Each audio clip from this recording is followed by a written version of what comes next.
За би Монгол улсын ерөнхийлөгчийн сонгуульд өрсөлдөхөөр өөрийнхөө хувьд одоо шийдвэрээ гаргасан. За аль нэгэн одоо нам эвсэл намайг нэр дэвшүүлнэ гэж яриаггүй, тийм зүйл бол болоогүй. Гэхдээ өнөөдөр Монгол улсад Монголын төлөө гэсэн цохилох зүрхтэй, сэтгэлтэй Монгол улсыгаа өөрчилж шинчилж чадах ийм ерөнхийлөгч, удирдагч, ус агаар шиг хэрэгтэй байгаа.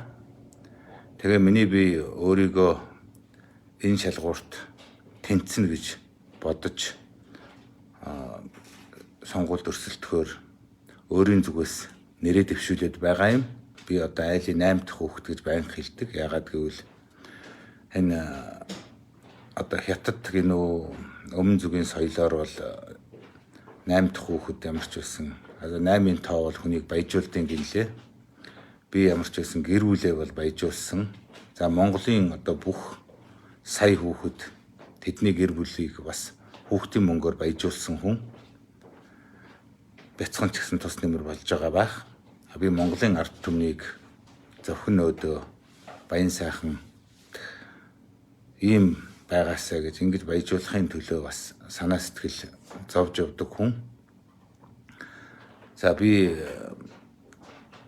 бас янз бүрийн нам байгуулад ингээд арчсан намаас салаад явж исэн туршлага гинөө ийм явдал бас байгаа. Үүний цаад учир нь бол яг үнэндээ бол одоо Монгол улсын ерөнхийлөгчөд нэр дэвших нэг суудлыг тэр нам дээр авъя гэсэн ийм л бодолтой байсан. Харамсалтай нь бүтээгүй. Боломж олдох юм бол би зүтгэнэ. Энийг би бас одоо нийт монголчуудад дамжуулж хэлье. Намайг дэмжээрэй. Би Монголын ард түмнийг сайхан амьдруулахын төлөө өөрийн зүрх сэтгэлээрээ ажиллаж чадах тийм боломжтой ийм хүн гэж өөрийгөө үзэж нэр дэвшүүлж байгаа юм шүү. Баярлалаа.